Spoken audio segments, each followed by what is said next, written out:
আসলে এটার যে কোনো নির্দিষ্ট সময় থাকে না, এরই যেন আবার প্রমাণ হলো। উত্তর পূর্বাঞ্চলীয় নাট্য উৎসবে যোগদান করার লক্ষ্যেই ডিমাপুরে গিয়েছিলেন রাজ্যের এই অভিনেতা। তবে অভিনয়টা আর শেষ পর্যন্ত মঞ্চে করতে পারলেন না।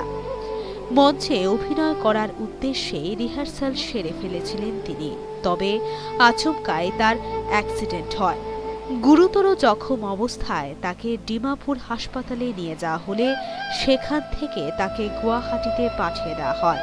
অবস্থা গুরুতর হওয়াতে তাকে আইসিইউতে শিফট করেন ডাক্তাররা।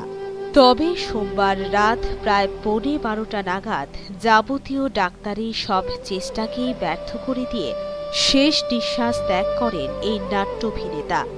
মৃত্যুকালে ওনার বয়স হয়েছিল 56 বছর। এক ছেলে ও স্ত্রীকে রেখে পরলোক গমন করলেন তিনি।